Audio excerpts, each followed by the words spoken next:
antes que o tempo fosse tempo, e que as estrelas que hoje vemos fossem sequer um brilho distante no negrume infinito, eles já existiam. Não possuíam nome em nossas línguas limitadas, pois suas existências transcendiam a própria noção de som e de conceito. Eram forças primordiais, geometrias impossíveis tecidas na própria fábrica da existência. Entidades que chamamos, em nosso balbuciar ignorante, de os antigos. Sua essência não era nascida da matéria como a conhecemos, nem do calor de um sol ou da união de elementos. Eram pensamentos dados à forma, equações cósmicas que ganharam consciência no silêncio ensurdecedor que precedeu a primeira luz do universo. Para eles, galáxias eram poeira efêmera, e a vida, como a nossa, uma anomalia transitória e insignificante. Os antigos, eles não habitavam um lugar, pois eram o próprio lugar. Existiam em dobras do espaço-tempo, em dimensões cujas leis físicas fariam nossas mentes mais brilhantes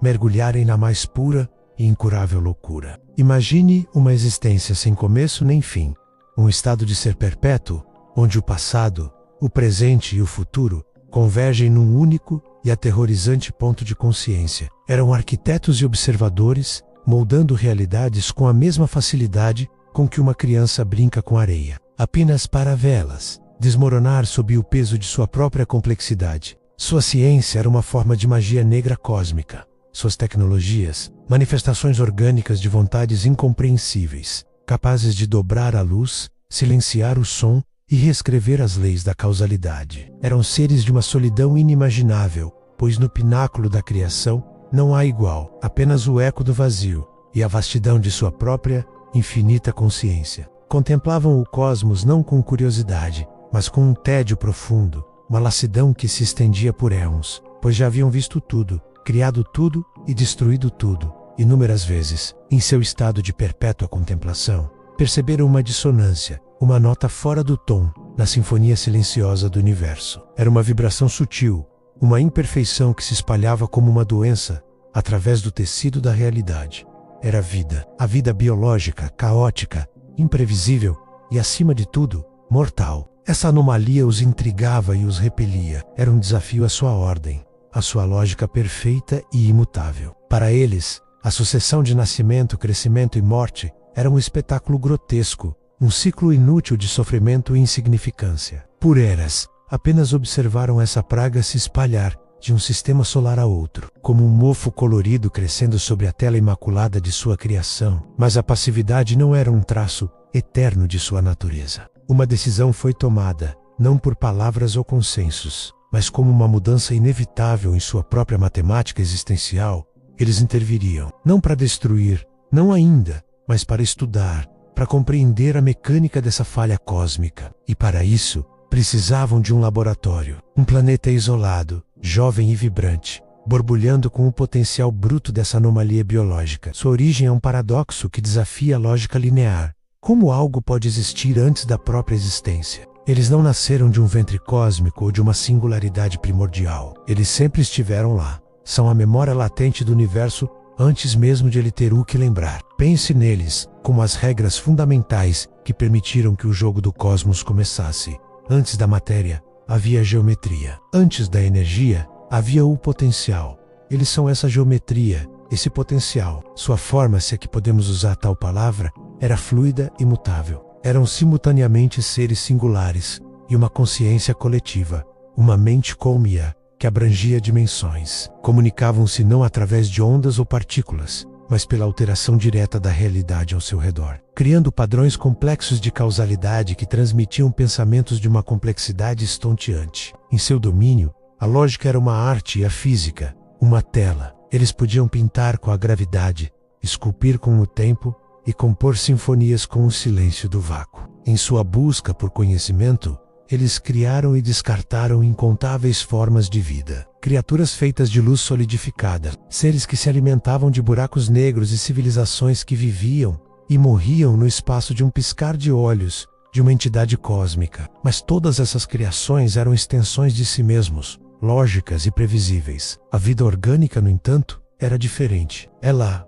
era teimosa ou resiliente e fundamentalmente irracional. Ela se adaptava, evoluía e, mais importante, possuía uma centelha de individualidade que eles, em sua consciência unificada, não conseguiam replicar ou compreender. Essa individualidade, essa vontade de sobreviver a qualquer custo, era a essência da anomalia que tanto os fascinava. E foi a busca pela fonte dessa anomalia que os impeliu a deixar seu plano de existência e se aventurar no universo físico, um reino que consideravam sujo, limitado e grosseiro. Escolheram um pequeno e insignificante canto de uma galáxia espiral, um sistema solar com um sol amarelo e estável, e um terceiro planeta a partir dele, um mundo azul e branco, coberto por vastos oceanos e continentes em formação, um berçário perfeito para o caos biológico.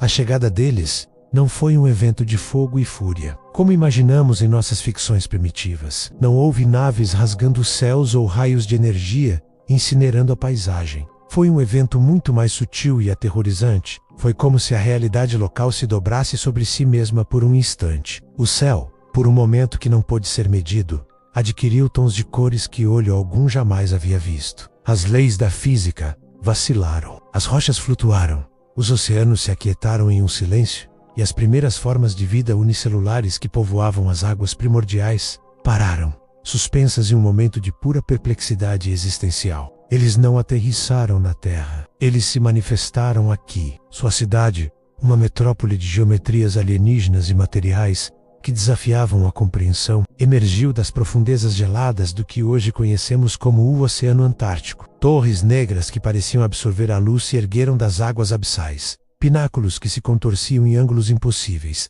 conectando o fundo do mar a um céu que não era o nosso. A cidade era viva, pulsava com uma energia fria e sinistra, e de suas entranhas colossais, os antigos começaram seu trabalho. Eles não pisaram na terra, não respiraram nosso ar. De suas fortalezas submersas, eles estenderam sua consciência como uma teia invisível sobre o planeta. Eles observaram a dança lenta da evolução, as mutações aleatórias, a luta brutal pela sobrevivência.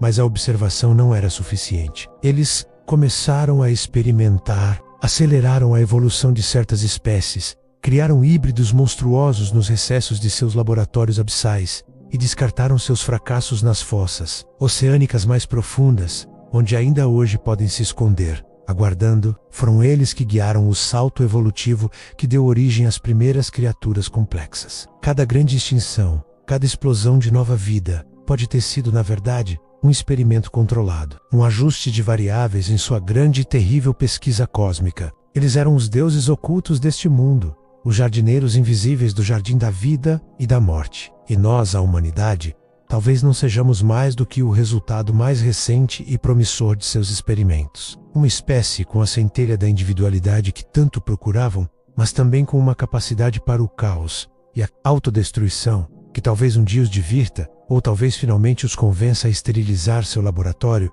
e começar de novo. Eles estão aqui. Sempre estiveram. Nas profundezas geladas, no silêncio do abismo, eles dormem e sonham, e seus sonhos moldam nosso mundo. E assim finalizo esse conto, que entre verdades e histórias nos causa medo no fundo da alma. Uma boa noite.